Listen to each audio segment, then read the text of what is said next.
saludo en el nombre del Señor. Y hay gente que me ha dicho, Pepe, pero si estamos en Cuaresma, ¿por qué no tienes un canto gregoriano de entrada y no tienes esta música española? No, porque la Cuaresma no tiene uno necesariamente que vivirla con una cara de lógubre y cosas como antes pensábamos, ¿verdad? Bueno, pero vamos a presentar a mi invitado, que aunque ya ustedes lo han conocido, quiero volverlo a presentar por si usted está por primera vez con nosotros. Es el padre Hernán Pereda. Él es argentino, pero español. Vamos a hablar de esto un poquito porque es que tenemos aquí las banderas.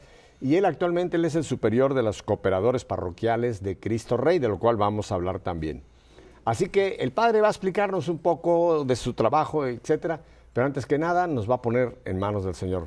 Padre Hernán, ¿nos quiere usted favor de llevar a la presencia del Señor en una oración? Oh Espíritu Santo, tú que eres el dedo de Dios, que es capaz de escribir primero sobre la piedra y después sobre los corazones. Toca nuestros corazones, para que, como tú mismo lo has dicho, el dedo de Dios esté aquí.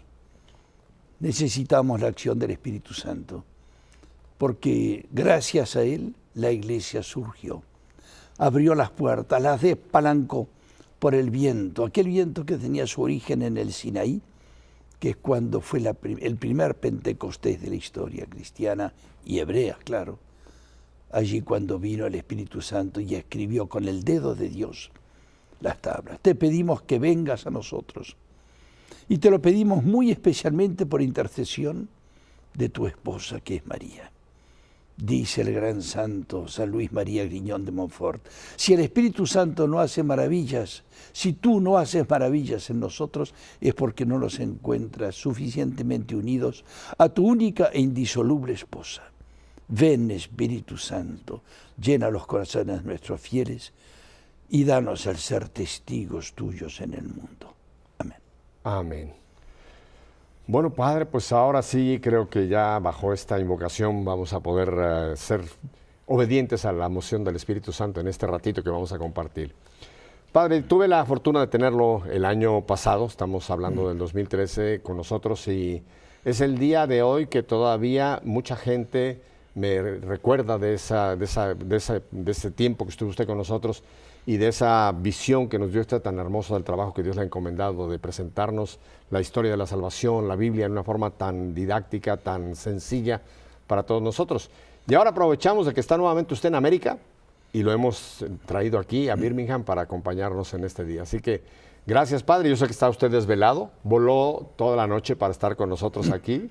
Tiene un poco de afonía porque ahora hay mucho polen en esta parte del país, así que si el padre en un momento garraspea, le vamos a dejar que haga todas las garraspeadas, tome agua. Así que, Padre, gracias por este esfuerzo de estar con nosotros. No faltaría más, Pepe. El agradecido soy yo.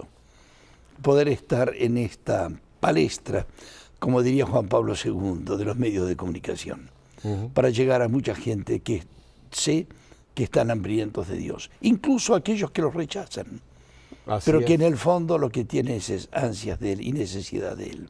Claro, le hemos presentado a veces un Dios que no es el Dios cristiano y entonces entienden que rechazan, y cuando yo digo que alguien rechaza a Dios, ¿por qué lo rechazas? Y me explica el por qué, y yo digo, oye, ese Dios del cual tú me hablas, yo tampoco creo en él, ¿eh? Ajá. Pero hay otro que es el verdadero. Y por cierto, vamos a hablar un poco más, mucho más de esto, pero ¿cómo en este año que recién acabamos de cumplir del primer año del papado del Papa Francisco, cómo independientemente del documento del cual vamos a hablar, etcétera, sus solos gestos, cómo han atraído nuevamente, han vuelto a mucha gente que quizá, como usted dice, habían salido de la iglesia con decepción o con frustración, y ahora han vuelto porque Él nos ha mostrado un rostro de amor, de misericordia, de comprensión, de abrazo, de calor. Cómo un hombre con una actitud como la de Francisco, ¿verdad?, ha tocado nuevamente a tantos corazones de vuelta a la casa, Padre. Debo decir, Pepe, que tengo un pequeño orgullo, pero creo que sea santo, de que es de mi propia ciudad, Buenos Aires. Claro.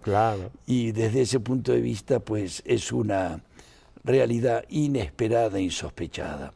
pero no es por ser de Buenos Aires, ni remotamente lo principal. Es porque lo ha traído el Señor como un regalo para toda la iglesia. ¿Sí? Y entonces, como acabas de decir, no es solamente las cosas que dice, sino las que hace. Igual que Jesús. Exacto. Que él mismo evangelizó por sus palabras y por sus obras, por sus hechos. Verba et gesta, decían los antiguos latinos, que es la manera como él se comunica. Y además tomó el nombre de Francisco, imagínese. Francisco nos ha dado una cantidad de sorpresas y cada día nos da alguna sorpresa, pero ya desde ese momento en que aparece allá en la logia, sin la museta, con su misma cruz pectoral, ya empezó a hablarnos sin palabras, ya había señales de por dónde venir. Y luego cuando anuncian su nombre, padre, yo tenía el honor de estar transmitiendo ese momento junto con un periodista mexicano, Jaime Septién, y primero a él no lo teníamos en la lista de los que pensábamos que iba a pasar. Se lo confesamos a usted. Teníamos varias biografías acá de otros que pensábamos que iban a ser los elegidos por el Espíritu Santo, y el Espíritu Santo nos dio la sorpresa de Bergoglio. Pero segundo, cuando él anuncia su nombre Francisco, pensamos jesuita, San Francisco de Borja. Sí. Y la sorpresa, no, Francisco de Asís, un jesuita hermosura. Con Francisco de... Realmente es un signo profético todo esto. Así sí, es. Sí. Vamos a hablar de Francisco, porque el tema que, padre, me gustaría muchísimo que usted nos pudiera en esta tarde elaborar, tiene que ver muchísimo con el Papa Francisco. Y es que empecé el programa mencionándoles, por si usted no se ha enterado, que estamos en Cuaresma. Sí. Estamos apenas en la segunda semana de Cuaresma. Sí. Todavía nos queda un buen camino para llegar al Triduo Pascual, etcétera. Así que hay que sumergirnos en esta Cuaresma y a sacarle el mayor provecho, porque puede ser nuestra última Cuaresma. Así que vamos a vivir bien esta Cuaresma. Solamente una mención. Hoy estamos celebrando, aquí se celebra mucho en este gran país, también por supuesto en Irlanda, a un gran santo, un gran evangelizador, San Patricio. Así que hoy la gente anda con camisas verdes, corbata verde o un tocado verde. Piensan que ponerse algo verde celebramos a San Patricio. Así que hay mucha gente que lo está celebrando. Felicidades para los que están celebrando a este santo irlandés, que por cierto, ni era irlandés, era inglés.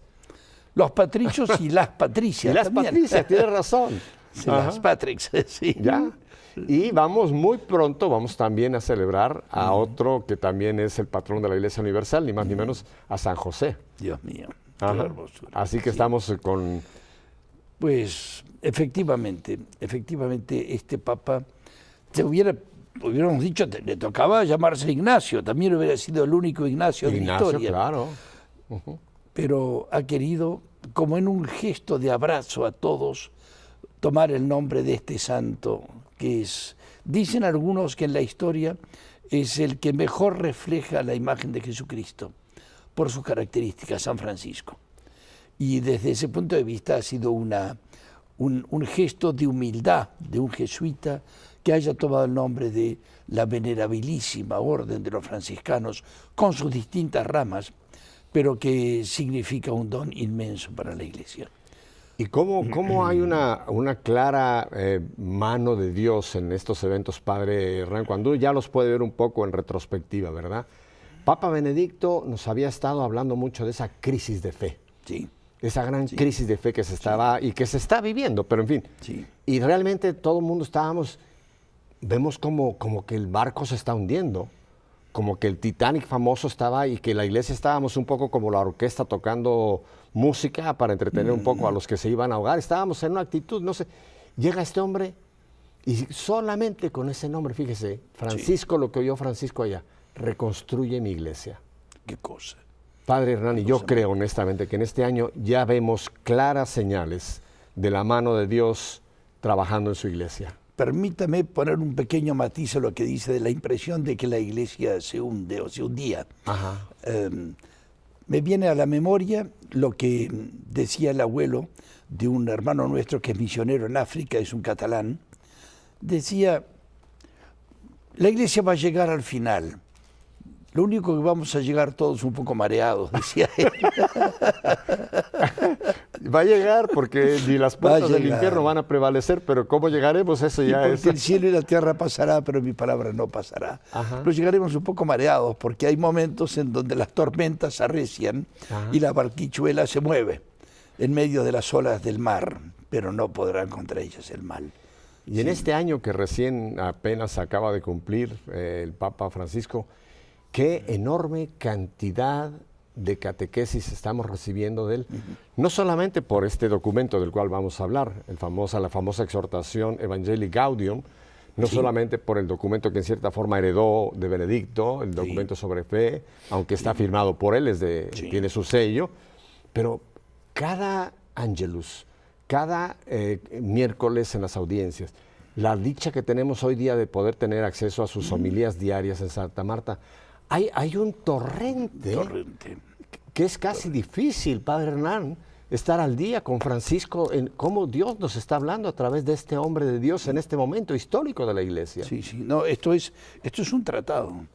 Yo me admiro cómo pudo en tan poco tiempo componer una cosa tan completa y naturalmente se ve que no se improvisa. El Espíritu Santo no nos ha improvisado un Papa. Ajá. Nos lo ha ido preparando aunque él no se imaginaba. Ajá. Sí. Y frases tan sencillas, pero que están haciendo una revolución. Una revolución, por ejemplo, ese de que quiero una iglesia accidentada, una iglesia que afuera, una iglesia que vaya hacia las periferias existenciales, una iglesia que haga lío. Estas frases tan sencillas, pero son un tratado enorme lo que hay dentro de cada una de estas frases, Padre Hernán. Sí. Preferir una iglesia accidentada a una iglesia cerrada, con las iglesias cerradas, no, eso no es su estilo ni su forma de ser. Una iglesia, ¿cómo le llamaban? Una iglesia cliental, ¿no?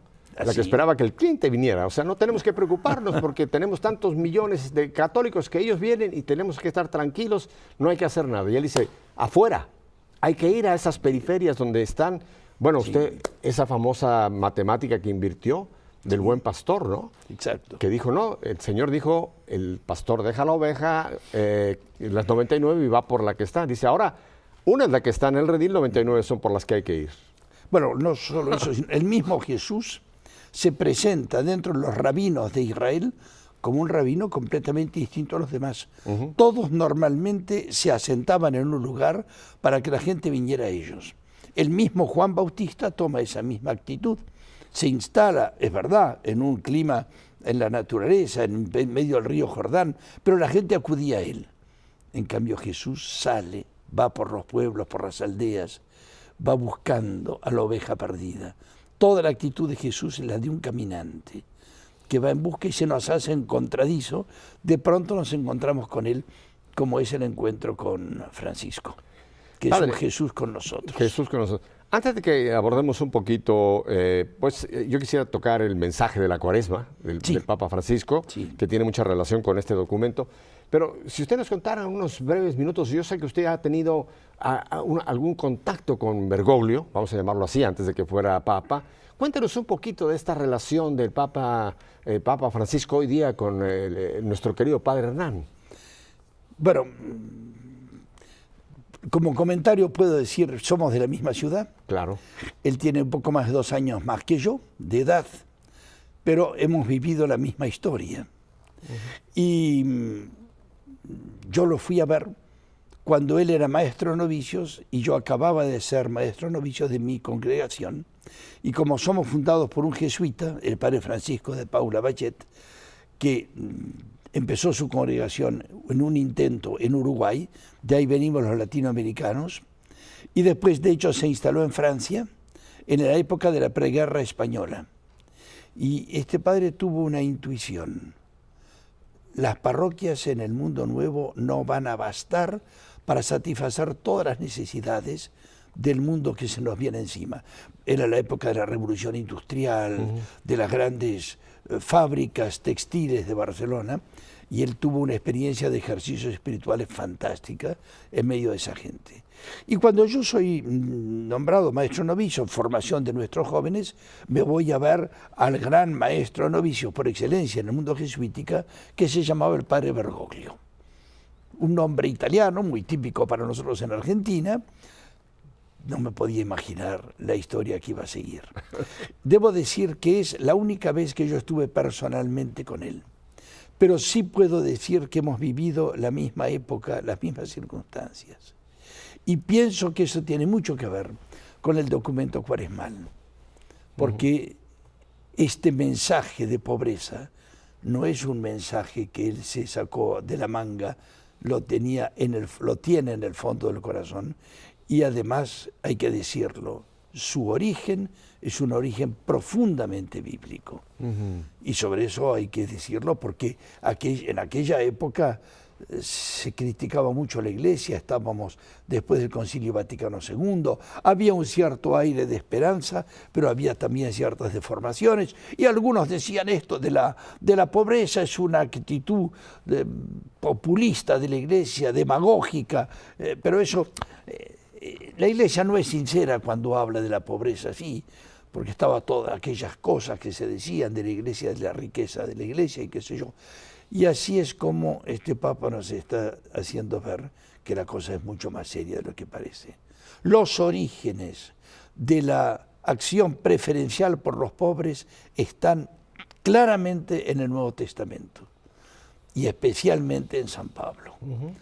Sí. De hecho, el lema de este documento, o mejor dicho, de este mensaje, se hizo pobre para enriquecernos con su pobreza, tomada de Corintios 8, versículo 9 de Pablo.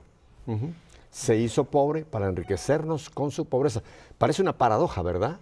Se hizo pobre para enriquecernos con su pobreza. Ahí hay un juego de palabras, pero que tiene un contenido teológico tremendo, ¿no? Y eso es una de las cosas típicas de nuestra fe. El gran cardenal Journet, que fue un gran eclesiólogo, dijo, nuestra fe es una fe tensionada. Porque siempre Dios es capaz de hacer lo que los hombres no podemos hacer. Y une las cosas opuestas. Y nos trae un hombre que es Dios, hijo de una madre que es virgen.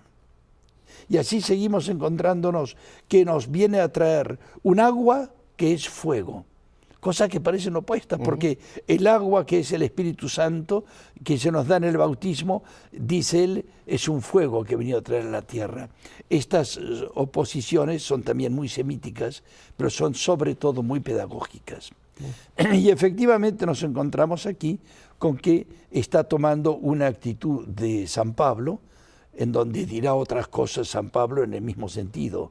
No solamente dirá que nos enriqueció con su pobreza, sino que agrega, porque la locura de Dios es más sabia que la sabiduría de los hombres, la debilidad de Dios es más fuerte que la fortaleza de los hombres. Y entonces aquí, si usted me permite, claro, yo quisiera recordar el origen en el mismo San Pablo.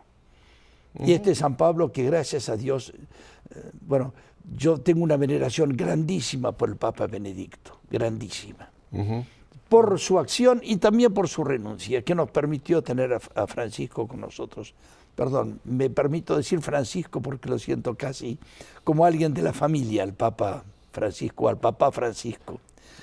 Y resulta que entonces entendemos que realmente San Pablo, él, que era como la contrapartida de los apóstoles, él buscaba gente de su propio nivel.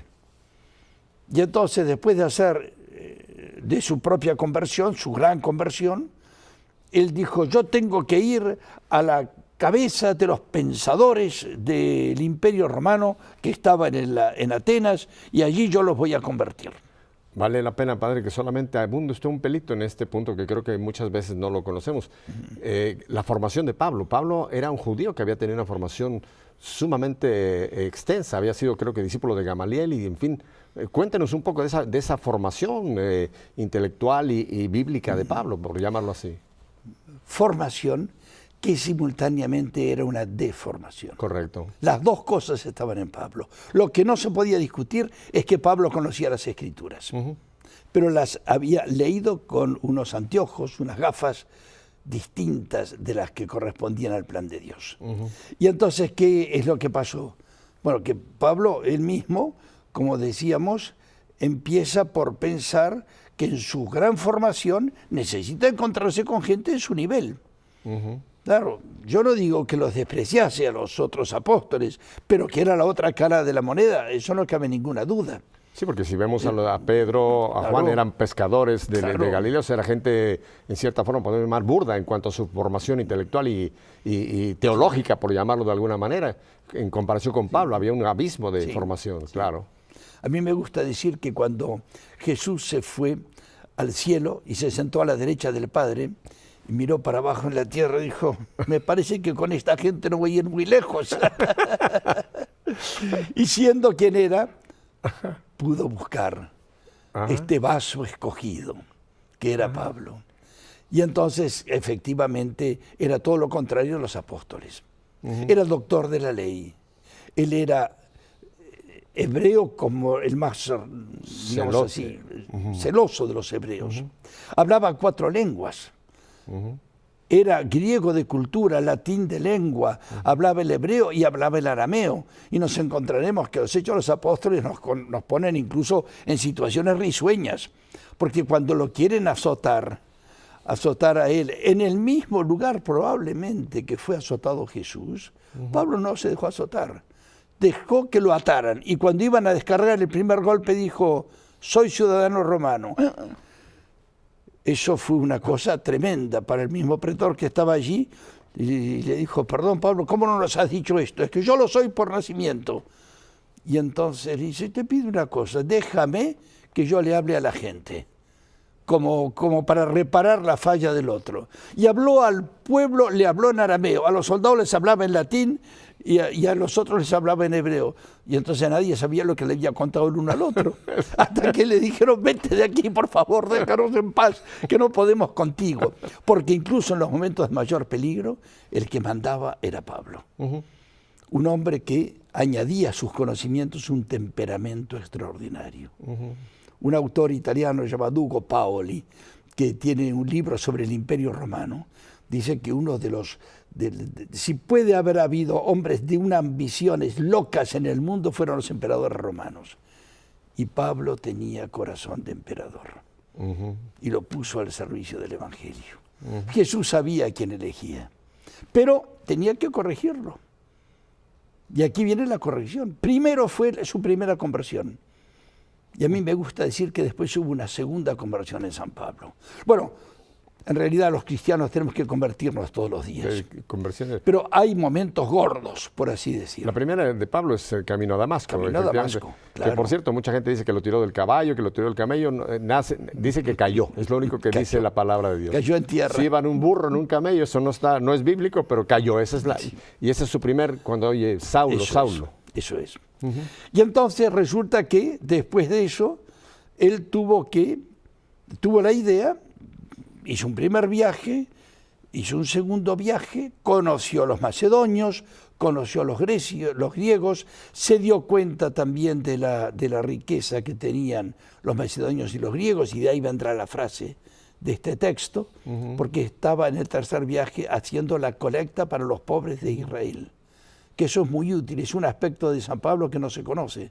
No solamente él fue a hablar y a escribir cartas, también se preocupó por los pobres. Y para animarlos, precisamente a los pobres, es la segunda carta, cuando está pidiendo ayuda para los pobres de Jerusalén, es cuando sale esta frase que dice que él vino a enriquecernos con su pobreza. Ahora, si me permites, Pepe, Padre, hay un momento especialmente crucial, que fue su fracaso de Atenas. Caminó 1.600 kilómetros. Estuvo a punto de morir probablemente de fiebre malaria. Estaba en Tróade, junto a sus 2 discípulos, Silas y Timoteo, que tienen terror que se va a morir San Pablo. Salen corriendo al pueblo a buscar a alguien que lo cure, que se ocupe de él, y encontraron un médico que vino a estar al lado de Pablo. ¿Sabe quién era? Lucas. La providencia de Dios. A veces parece que Dios está en contra y Él nos lleva, digamos así, con su amor increíble. Y Lucas se transforma en el narrador, en el biógrafo de la historia de San Pablo y nos cuenta lo que le pasó en Atenas. ¿Y qué le pasó en Atenas? El famoso discurso de Pablo de que se rieron de él y se pero mofaron. Un discurso que empieza, según San Lucas, como una pieza de oratoria. Correcto. En donde además va a presentarse ya no con los argumentos hebreos, porque estaba hablando a gente que incluso despreciaban a los hebreos. Y entonces empezará a decirle, atenienses, he estado viendo en vuestra ciudad que ustedes tienen un altar incluso a un Dios desconocido. ese Dios desconocido que ustedes adoran sin conocerlo, es el que vengo a anunciarles. Ellos estaban todos así, seguramente, porque es una pieza que les encantaría. ¿Cómo empezó? Y cuando fue anunciando más y más, y les dijo que los hombres eran inexcusables porque no reconocieron a Dios en las obras de su sabiduría, que la creación del mundo, que era un argumento que va más allá de los argumentos hebreos. La misma naturaleza nos habla de Dios. Y cuando dice que finalmente mandó su mensajero, que era Cristo, crucificado y resucitado, entonces, me permite decir una frase que decimos en Argentina. Dígala, tiene todos los permisos. Le dijeron, anda, cantale a Gardel. Así lo decimos nosotros en nuestro lenguaje, en nuestra forma de hablar. Cantarle a Gardel significa, vamos, no te mandes la parte, decimos todavía. Y Pablo quedó terriblemente chocado por la negativa de los atenienses. Fíjese usted, no tenemos ninguna carta de San Pablo a los atenienses. Correcto. Hubo con todo una conversión, una mujer, Dámaris, y un famoso Dionisio, el Areopagita, el del Areópago.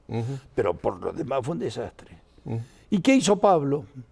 Pablo tenía que comer, se fue a trabajar.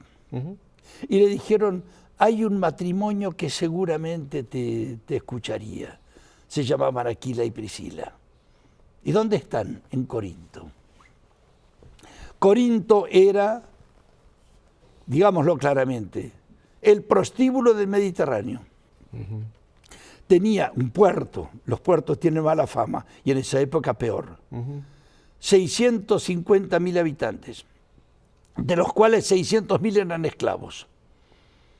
Y Pablo fue allí para trabajar, porque él se ocupaba, llaman tejedor de carpa, nosotros diríamos de tiendas, diríamos más bien que cosía las telas para hacer las carpas o las tiendas de la gente nómada, y de eso vivía.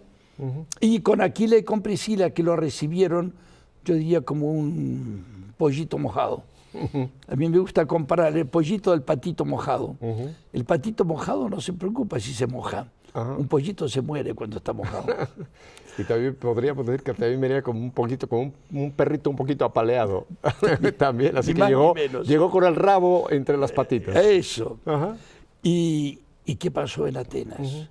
Pablo empieza a trabajar y él no podía callar lo que tenía en el corazón y se fue a la sinagoga. Y en la sinagoga les contaba una cosa que les había resultado ridícula a los atenienses, pero que cuando los esclavos oyeron decir, uno de los nuestros es el Salvador del mundo, ahí se encendió el fuego. El fuego que fue la comunidad de San Pablo, la más importante, a la que escribe las dos primeras cartas personales, porque la carta a los romanos es más un documento que no tanto una carta.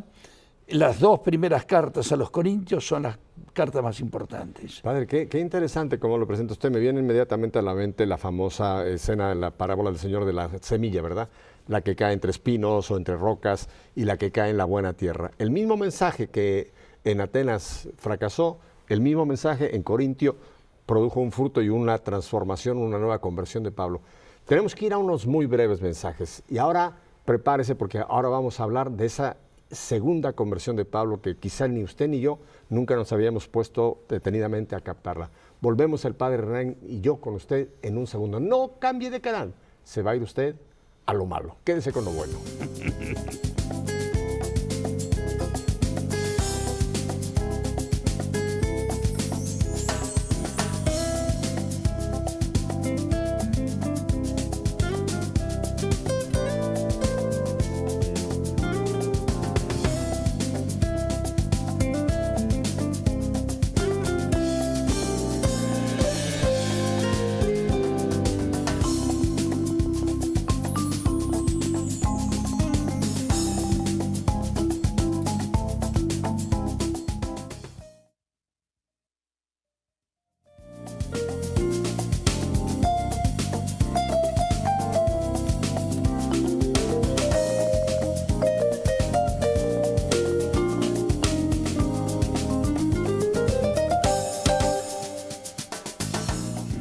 Estamos en Cuaresma, pero haciendo eco del Papa Francisco, quite cara de funeral. Oiga, Cuaresma no es para dar con cara de entierro, de funeral.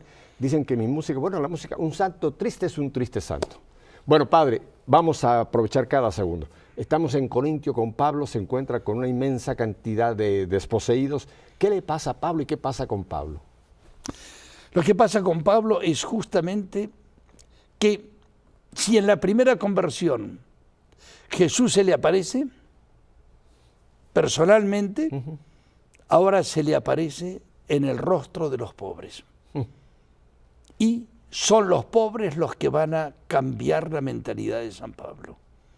Él, que pensaba que tenía que ir a los importantes y a los pensadores, escribirá después a los corintios en su primera carta: ¿dónde está el docto? ¿Dónde está el gran sofista de este mundo? ¿No habrá entontecido Dios a los suyos? Y estaba hablando, ¿sabe de qué, Pepe? Estaba hablando de él. ¿Dónde está el docto Pablo que tú te creías ser? ¿No habrá entontecido Dios a los sabios del mundo para confundir a los altos? Y así es como nos encontraremos con la frase que he citado antes, pero que es bueno que la repitamos. Porque la locura de Dios es más sabia que la sabiduría de los hombres. Es una forma poética. Y agregó, y la debilidad de Dios es más fuerte que la fuerza de los hombres. Hablaba de la debilidad de los esclavos, de la tontería aparente de los esclavos, pero que le estaban hablando a él. Más aún, es Jesús que hablaba a través de los pobres. Y entonces, ¿qué ocurre? Ocurre que Pablo les escribirá todavía y les dirá: fíjense, hermanos, ¿quién hay entre ustedes? Hay muy pocos sabios, muy pocos de la nobleza. Dios eligió lo que no es para confundir a lo que es. Lo vil y lo plebeyo para confundir a aquellos que se creen algo. Y aquí es donde Pablo, reflexionando en estas cosas, de pronto adquiere una mentalidad nueva. Y usted sabe que la palabra conversión significa nueva mentalidad, una metanoia, es un cambio. Y entonces Pablo, a partir de ese momento, entiende lo que nosotros también tenemos que entender. Cuando alguien me dice que la Iglesia toma una actitud populista, se decía en aquellos tiempos, después del Concilio Vaticano II, la acción preferencial por los pobres, es una actitud de tipo política, nada que ver. No tienen idea de que aquí vamos a los orígenes mismos de la fe. Es verdad que Jesús él se había puesto como el pobre por excelencia. Y él mismo había dicho en el discurso del capítulo 25 de San Mateo, cuando habla del juicio final, porque estuve desnudo y me vestisteis, estuve en la cárcel y me vinieron a ver, y todo eso, él se pone como un pobre. Pero ahora se le presenta en el rostro de los esclavos. Y aquí es donde la novedad es extraordinaria. Y si alguien entonces piensa que la actitud ha tomado una actitud política o exterior, o todavía dirá en la carta el mismo Papa, una actitud filantrópica, como si fuera nosotros los católicos creemos en los pobres, no tienen ni idea de lo que están diciendo. La experiencia cristiana, la acción preferencial por los pobres es un elemento propio de nuestra fe como resultado de una experiencia tremenda por parte de San Pablo. Yo me acuerdo cuando el Papa fue el primer año que él impuso fue el año de San Pablo. No sé si usted se acuerda que él puso algunos años, como fue el último año, fue el de la fe, que fue el que terminó ya después de su renuncia. Y entonces allí, en ese primer año de San Pablo, le da a Pablo, Benedicto XVI, un título que no es suyo, en realidad lo tomó de Adolf Deismann, que es un teólogo de Berlín. Dice: Pablo, el primero después del único. Habla en términos bíblicos. En el Nuevo Testamento, después de Jesucristo, el primero es San Pablo, por la cantidad de cosas que escribió y por las que se escribieron de él, que fueron los Hechos de los Apóstoles. Es verdad, yo digo enseguida, no, ese título le corresponde a María, su madre. Pero hablamos en términos bíblicos, es decir, en cantidad de escritos que hay. Si nosotros tomamos todos los escritos de San Pablo, los Hechos de los Apóstoles y el Evangelio que se escribió por su discípulo Lucas, nos encontramos con que el Corpus Paulinus, así se llama en teología, es de la misma importancia, hablando en letras, de lo que fue los mismos Evangelios. Padre Hernán, y yo quisiera pedirle ya esta perspectiva tan tan clara que nos da usted. Viene Francisco ahora, toma el nombre de Francisco, reconstruye mi iglesia. Sus gestos, de los que hablábamos muy al principio, nos muestran de esa preferencia que él está dándole al enfermo, al desvalido, al desposeído, al alejado, ese abrazo de cercanía. Viene y nos da este documento que ha sido criticado dentro de la iglesia, Padre Hernán, lo hablábamos usted y yo hace un momento, incluso teólogos dentro de la iglesia, aquí no le tapamos el sol con un dedo a nadie, han dicho que este es un tratado de teología de liberación como la de Gutiérrez, como la de los teólogos allá de los años 50, 60. Están atacando ese documento y diciendo que entonces Francisco realmente viene con una mente comunista, que él es un pensador comunista. Nos da este documento. Luego, en diciembre nos entrega el mensaje para esta cuaresma que, Padre, lo tengo que decir tristemente, la gran mayoría no se han tomado ni siquiera la molestia de buscarlo y leerlo, a ver qué te dice el Espíritu Santo en este momento. Háganos un enlace entre Francisco, su papel en este momento, Evangelii Gaudium y el mensaje de cuaresma para esta cuaresma que estamos viviendo, Padre Hernán. Bueno, precisamente, cuando les contaba que yo lo conocía al Padre Bergoglio, cuando éramos los dos jóvenes, y que... Ahora somos juventud acumulada. Sí. Estamos en ese club los tres. Estoy recordando un poco aquellos años que fueron el posconcilio primero, y después fueron los momentos de la actitud violenta por parte de algunos, que tiene que ver con aquello que se llamó en esa época, bueno, los jóvenes no sabrán qué es, pero los mayores podrán recordar, la teología de la liberación. Yo digo, esto es la teología de la liberación según Juan Pablo II, porque fue claramente un papa que él liberó a los suyos, los de su mundo de Europa del Este, y con una actitud social clarísima, pero eso sí, no a la violencia. Porque lo que caracterizó esa teología contra lo que Juan Pablo II se opuso fue esa actitud violenta que era de origen marxista. Y eso lo rechazó. Pero Juan Pablo II fue un hombre de grandísimas inquietudes sociales. Claro. Y eso sí que es un sentido de la pobreza tal como nos lo habla. Es verdad que Francisco habla con su tono peculiar, con su forma de ser, con la época en que estamos viviendo y nos está despertando. Lo que nos acaba de decir usted mismo, Pepe, que es esta doctrina social de la Iglesia, que yo creo que ustedes ya lo han hecho, pero tendrían que volver a hacerlo a través de este medio extraordinario que el Señor pone en sus manos, los cursos de doctrina social. La Iglesia tiene un tesoro extraordinario para conocer, y ahí encontrarán la auténtica teología de la liberación, porque el Evangelio es liberación del pecado y liberación de la muerte y liberación de los males del mundo, porque la gran lucha de Cristo y el gran dolor de Cristo son los males provocados por los hombres. Frase de Pablo, quizá el más grande teólogo de la teología de liberación es Jesús. Claro. Para ser libres nos liberó Cristo. O sea, liberación quiere decir rescatar de una opresión. La opresión del pecado, de los vicios, del mundo, de la carne, del demonio. Entonces, Cristo es el primer gran teólogo de liberación, si lo ponemos bajo esa terminología, bajo esa óptica, ¿no? Y Pablo lo refleja, pero ya, entonces sí, enfocándose sobre una realidad, Padre, que estamos viviendo en este siglo XXI. Usted dijo algo muy interesante. Muchas veces, cuando hablamos de los pobres, pensamos en los que viven en una pobreza paupérrima, que los hay. Hoy mismo están muriendo gente de hambre, Padre Hernán. En este momento hay gente muriendo de hambre porque no tuvo un bocado para llevar. Dios mío.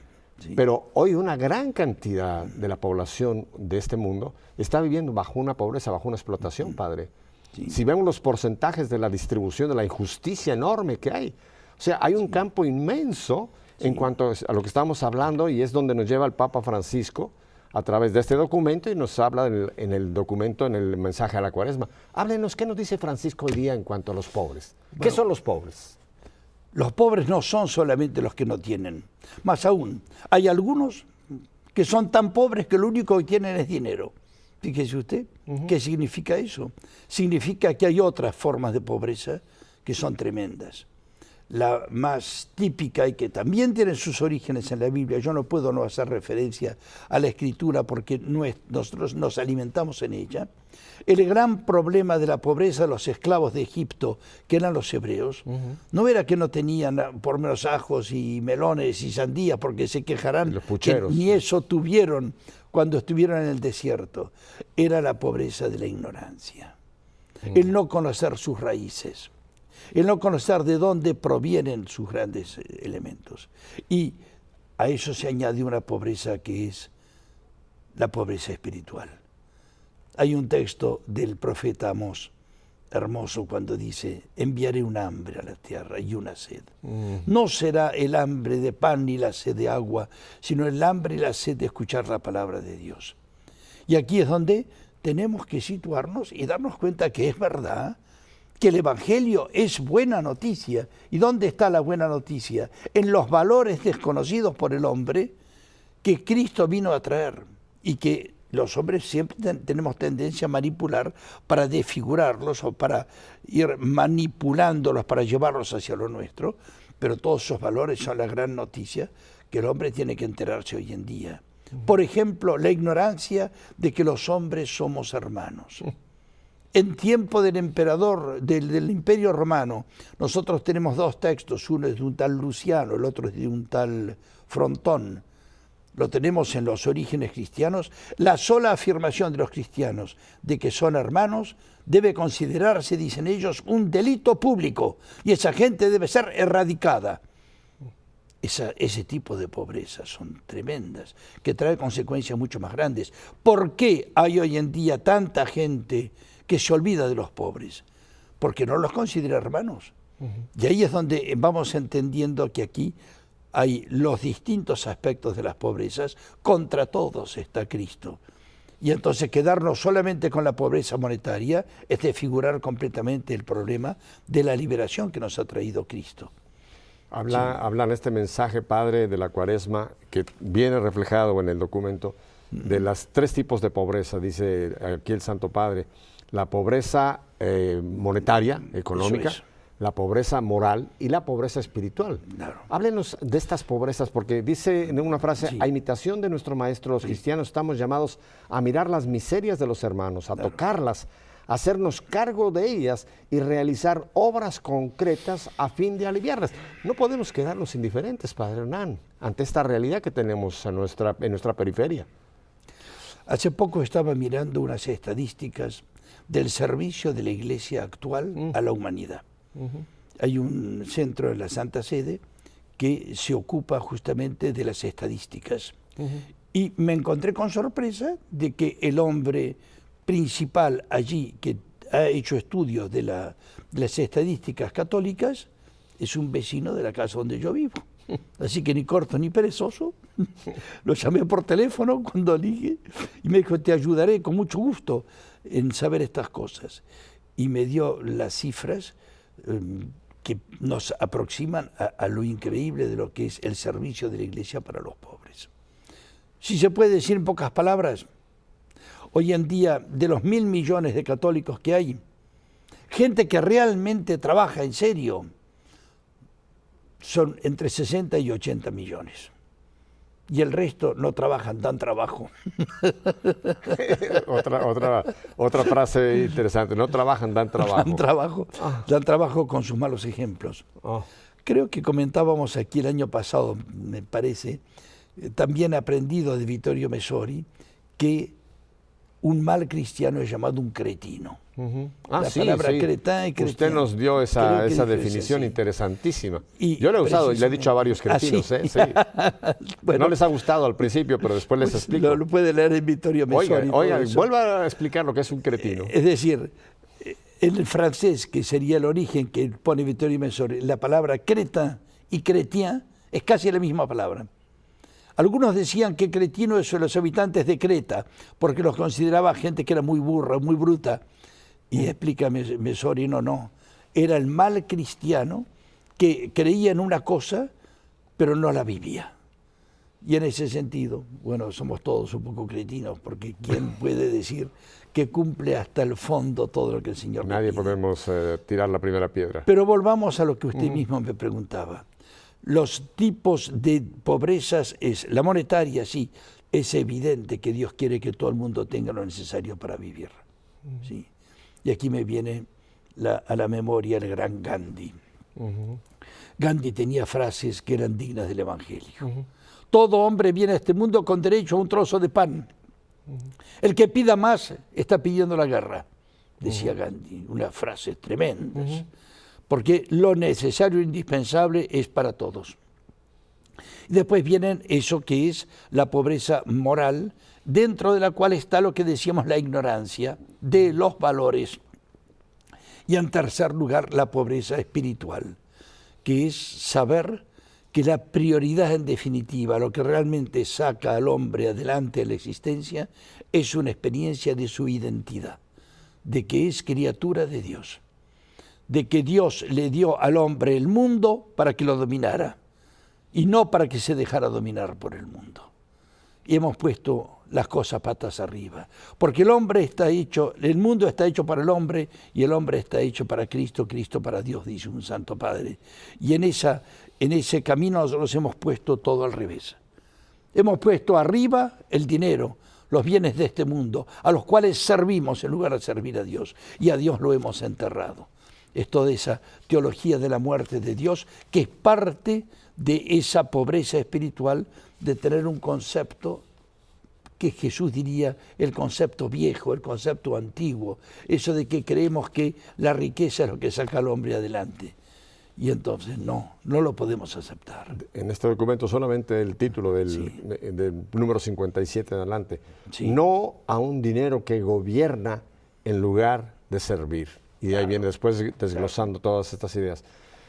Padre Hernán. ¿Me permite una cosa más? Sí, por supuesto. El Papa actual da signos de ser un hombre que sabe muchísimo de economía. Estos jesuitas, digámoslo, he tenido el honor de estudiar con ellos en la Universidad Gregoriana, son grandes conocedores de los valores generales. Y se cuenta de que en algunos momentos hubo algunos economistas que quisieron manipularlo al que era arzobispo de Madrid, algunos directores de revistas, y él lo sacó corriendo, porque sabe lo que significa la manera como se maneja el mundo hoy en día, con una actitud despiadada, atea en el peor sentido de la palabra atea, es decir, que no creen ni en Dios ni en el diablo. Ellos se creen dioses porque son dueños del mundo. Y contra eso se levanta Francisco con todo su fuego de su fe en Jesús. Sí. Padre, ¿y cómo podemos poner en práctica esta enseñanza, este mensaje de la Cuaresma, este tremendo tratado, la exhortación Evangelii Gaudium? ¿Qué podemos hacer concretamente, Padre, en estos días cuaresmales? Yo recuerdo que una vez, bueno, creo que les conté el año pasado, yo a mis 70 años me fui a la universidad. Sí. He hecho un máster en comunicación social y especialmente comunicación religiosa. Y recibimos la visita de la presidenta de Cáritas Española y que nos dio un consejo frente a los pobres que nos rodean. Yo les aconsejo que no se pongan a distribuir a tontas y a locas así a alguno que le pide como para tranquilizar su corazón dándole una limonita. El filántropo. No. Yo les aconsejo que cada uno tome un pobre en su vida, un pobre, y que se ocupe de él. Dice, si hiciésemos eso, España no habría más pobreza. Y yo lo dejo para esta Cuaresma. Quizás entre los que te rodean hay un pobre que te necesita. Volviendo sobre el tema de que no solamente se trata de la pobreza monetaria, también de la ignorancia, del desconocimiento de los principios morales, de la ley natural. Esa ignorancia es tremenda. Y del pobre que también menciona Francisco, Padre, que es terrible, el pobre que vive la pobreza moral del pecado. Claro. El que vive, Claro. Alejado de Dios por el pecado. Entonces, háblenle a la gente, Padre, y póngales una tarea cuaresmal. Pues esta es la que les propongo. La tarea cuaresmal es: piensa en un pobre que tienes al lado, y trata de ayudarlo. Pregúntale qué le pasa, cómo lo puedes ayudar. Quizá descubrirás que tampoco en él todo es trigo puro, pero ahí lo puedes ayudar, no solamente con dinero, sino también abriéndole los ojos a lo que son sus falsas relaciones con los demás.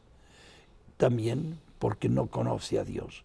Y esa falta de conocimiento de Dios es fundamental. Búscate un pobre hermano y trata de llevarlo a él por el camino del bien y de la verdad, y con eso el Señor no se olvidará de lo que habrás hecho. Eso es lo que pienso que podemos tomar como una tarea cuaresmal. Un consejo recibido de una persona muy especializada en Cáritas, que sabe también de los elementos a veces ambiguos de algunos pobres que piden, pero que no piden lo que deben pedir.